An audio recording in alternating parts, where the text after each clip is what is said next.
Antes de que existiera el tiempo, antes de que una sola estrella brillara en el firmamento o el ser humano diera su primer aliento, ya existía un reino eterno. No era un lugar físico como los que conocemos, sino una realidad superior, perfecta, donde no había sombra ni corrupción, solo luz, orden y armonía bajo la autoridad absoluta de Dios. En ese reino, Dios reinaba con majestad incontestable, y millares de ángeles le servían con gozo, adorándole día y noche, no por obligación, sino por la pura gloria que irradiaba de su presencia. Entre todos ellos, uno brillaba con especial intensidad. Su nombre era Lucifer, que significa portador de luz. Fue creado por Dios con una belleza y esplendor incomparables. Su sabiduría era profunda, su aspecto deslumbrante, y su posición, elevada. Era un querubín protector, un ángel de alto rango, cuya cercanía con el trono de Dios era señal de su enorme responsabilidad y privilegio. No era un Dios, pero reflejaba la gloria divina con tal intensidad que muchos ángeles lo miraban con asombro. Era una joya del cielo, una criatura perfecta, al menos al principio. Pero en algún momento, imperceptible a los ojos de los demás, algo cambió dentro de él. Un pensamiento extraño, silencioso y oscuro, germinó en su corazón. No era una acción ni una palabra, sino una intención. ¿Por qué adorar, si yo también brillo? ¿Por qué servir, si en mí hay poder? ¿Por qué no ser como él? Lo que comenzó como una chispa de orgullo se convirtió en un fuego que lo consumió por dentro. Lucifer empezó a desear lo que no le pertenecía, el trono de Dios. Este fue el inicio de la rebelión más antigua del universo. El pecado no nació en la tierra. Nació en el cielo, en el corazón de un ángel. La creación perfecta fue manchada por el ego de una criatura que olvidó que su luz era reflejo de otra mayor. El orgullo fue la raíz. El deseo de ser adorado, de gobernar, de desplazar al Creador. Fue entonces cuando Lucifer comenzó a sembrar duda entre los ángeles. No lo hizo con gritos ni amenazas, sino con palabras sutiles, con preguntas disfrazadas de razonamiento. ¿No deberíamos tener derecho a decidir? ¿Acaso no somos también hijos de la gloria? ¿Por qué una sola voluntad ha de regirnos a todos? Muchos lo escucharon. Muchos, confundidos por su carisma y su apariencia gloriosa, comenzaron a simpatizar con sus ideas. Y así, el cielo, que había sido unidad y comunión, comenzó a dividirse. Una tercera parte de los ángeles fue convencida por él.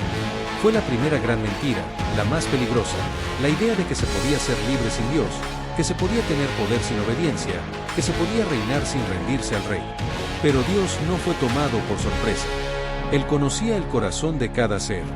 Y aunque su paciencia es infinita, su justicia también lo es. No permitiría que el mal creciera como una plaga en el centro de su reino. El momento llegó. El cielo, que siempre había sido un lugar de paz, se preparó para la guerra. Entonces se levantó Miguel. Cuando el orgullo de Lucifer alcanzó su punto máximo, el equilibrio del cielo se rompió.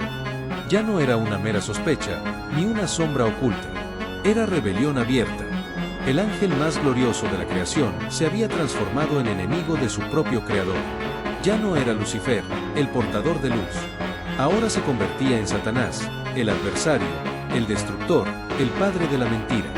Entonces, Dios no necesitó mover un dedo para defender su trono. Él simplemente dio la orden. Y fue suficiente. De entre todos los ángeles leales, uno se puso de pie.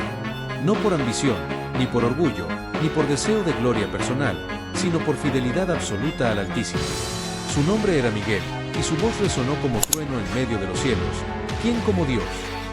Ese es el significado de su nombre, y esa fue su respuesta directa a la arrogancia de Lucifer. Porque no hay otro. Porque ningún trono se levanta por encima del de Dios. Porque la luz que no nace del Creador es oscuridad disfrazada. Miguel, el gran príncipe, el capitán del ejército celestial, reunió a los ángeles fieles. No para una pelea simbólica, sino para una guerra real, una confrontación espiritual de dimensiones cósmicas. No era una batalla de espadas físicas, sino de voluntad, de verdad contra mentira, de humildad contra orgullo, de obediencia contra rebelión. El cielo entero se transformó en campo de batalla. Los ángeles caídos, engañados por Lucifer, luchaban con furia. Pero sus fuerzas estaban corrompidas desde dentro. Peleaban no por justicia, sino por poder. Y esa es una causa que siempre lleva a la derrota. Apocalipsis 12 lo dice con claridad. Entonces hubo una gran batalla en el cielo. Miguel y sus ángeles luchaban contra el dragón, y el dragón y sus ángeles luchaban, pero no prevalecieron, ni se halló ya lugar para ellos en el cielo. El dragón, Satanás, fue arrojado fuera. Junto con él, todos los que lo siguieron. La derrota fue absoluta. No hubo negociación. No hubo acuerdo. Solo juicio. Porque en el reino de Dios, la verdad no se negocia. El cielo fue purificado. La luz triunfó. El orden fue restaurado. Pero la victoria no fue sin consecuencia. El enemigo ahora estaba fuera, pero no destruido. Había sido arrojado a otro lugar. A un lugar inferior. A una creación más joven. A un mundo recién formado, la tierra. Allí, Satanás comenzó una nueva estrategia. Si no podía vencer a Dios en el cielo, buscaría herirlo de otra forma, corrompiendo a sus hijos, seduciendo a la humanidad, reescribiendo la historia. Porque si lograba apagar la luz en los corazones humanos, podría oscurecer, aunque fuera por un momento, el reflejo del Creador en su obra. Y así comenzó la segunda etapa de esta guerra espiritual. Una guerra que ya no se libra entre ángeles y querubines, sino dentro del alma de cada ser humano. Desde el instante en que Satanás fue arrojado del cielo, la tierra se convirtió en el nuevo escenario de una guerra silenciosa, pero devastadora. Ya no era una lucha visible entre ejércitos de ángeles, sino un conflicto más sutil, más peligroso, más personal. Porque ahora, el campo de batalla es el corazón del ser humano. Satanás, en su astucia, no llegó con fuego ni con cadenas. Llegó con mentiras. Desde el jardín del Edén, su estrategia fue clara: sembrar dudas sobre la bondad de Dios. ¿Con qué Dios os ha dicho? Así empezó todo. No atacó con violencia, sino con palabras. No necesitó espadas, solo una sugerencia. Y con ella, logró que el hombre cayera. A partir de ahí, la humanidad entró en una espiral de oscuridad. El pecado se esparció como una enfermedad. Generación tras generación, el ego, el orgullo, la rebelión, se convirtieron en parte de la naturaleza humana. Y Satanás, como un enemigo oculto, siguió operando detrás de escenas, disfrazado, manipulando culturas, sistemas, pensamientos, religiones, todo con un solo propósito: apagar la imagen de Dios en el hombre. Pero Dios no abandonó su creación. Nunca lo ha hecho.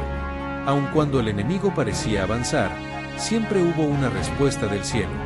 Y una de las manifestaciones más poderosas de esa respuesta fue, y sigue siendo, el arcángel Miguel. La Escritura no nos da todos los detalles, pero nos muestra momentos clave. En el libro de Daniel, vemos a Miguel como el príncipe protector del pueblo de Dios. No un símbolo, no una metáfora, sino un ser real, actuando en lo invisible, resistiendo las fuerzas demoníacas que tratan de alterar el destino de las naciones. Daniel oraba, y durante 21 días hubo resistencia espiritual en los cielos. Miguel tuvo que intervenir para que la respuesta llegara. Eso nos revela que, incluso en medio de nuestros silencios, en medio de nuestras oraciones aparentemente no contestadas, hay una guerra espiritual que no vemos, y en esa guerra, Miguel pelea por nosotros. Y no solo entonces. En la carta de Judas vemos a Miguel enfrentándose directamente con Satanás por el cuerpo de Moisés.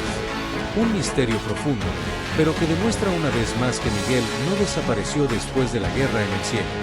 Él sigue activo, defendiendo lo sagrado, cumpliendo órdenes del Dios Altísimo, luchando por el plan divino en la tierra. Vivimos en un mundo donde esa guerra continúa. No se libra con ejércitos humanos ni con armas físicas. Se libra en los pensamientos, en las decisiones, en las tentaciones diarias, en los corazones que buscan a Dios y son atacados por la duda, el miedo o la desesperanza. Satanás quiere desfigurar lo que Dios creó, y aún hoy busca controlar mentes, esclavizar almas, arrastrar a la humanidad con sus mentiras. Pero Miguel aún está presente. No como un salvador, porque ese lugar lo ocupa Cristo, el Hijo de Dios. Pero sí como un guerrero fiel, una espada al servicio del reino, un defensor invisible que combate por los hijos de la luz. No lo vemos, pero está. No lo invocamos, pero actúa bajo el mandato del Todopoderoso. Y donde hay alguien que decide permanecer fiel, donde hay un alma que se levanta en oración, donde hay una familia que resiste la corrupción del mundo, allí, en lo invisible, Miguel pelea. Y la batalla aún no termina. El enemigo lo sabe. Su tiempo se acorta. Desde aquel día en que fue arrojado del cielo, ha operado con furia, no por fuerza, sino por desesperación. Apocalipsis dice: «Ay de los moradores de la tierra y del mar, porque el diablo ha descendido a vosotros con gran ira, sabiendo que le queda poco tiempo». Esta no es una batalla de igual a igual. Lucifer perdió desde el principio. Lo sabe, pero su odio no busca vencer. Busca arrastrar consigo todo lo que pueda, porque su condena ya fue escrita, y no hay redención para él ni para los que eligieron seguirle. Pero para nosotros, aún hay esperanza. Dios no envió a Miguel a morir por ti. En cambio, envió a su propio Hijo. Jesús, el Cordero inmolado, descendió no solo para vencer al pecado, sino para darnos autoridad, para hacernos parte de su reino, para que nosotros también participemos de la victoria. En la cruz, Satanás fue vencido de forma definitiva. Y aunque sigue activo, ya no tiene el poder de antes. Su rugido es fuerte, pero está encadenado por la sangre de Cristo. Ya no puede tocar lo que está sellado por el Espíritu de Dios. Y sin embargo, muchos siguen dormidos. Viven ignorando la guerra que arde sobre sus cabezas. Se levantan cada día como si la vida fuera una casualidad. Como si no existieran fuerzas invisibles intentando decidir su destino. Como si el alma no tuviera un valor eterno. Mientras tanto, Miguel sigue peleando.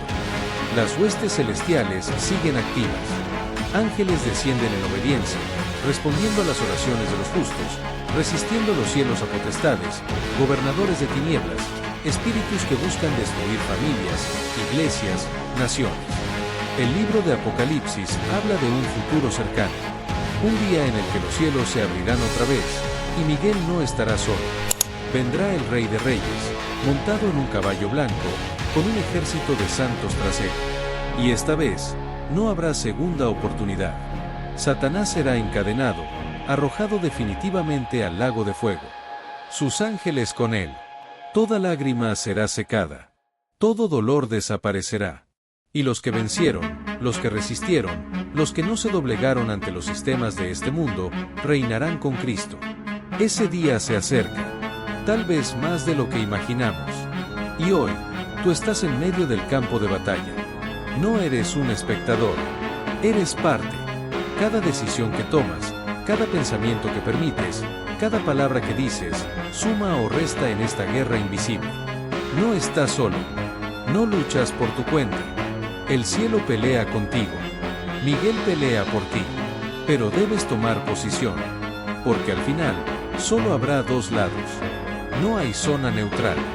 O eres parte del reino de la luz, o terminas atrapado en las cadenas del enemigo. ¿Y tú, de qué lado estás?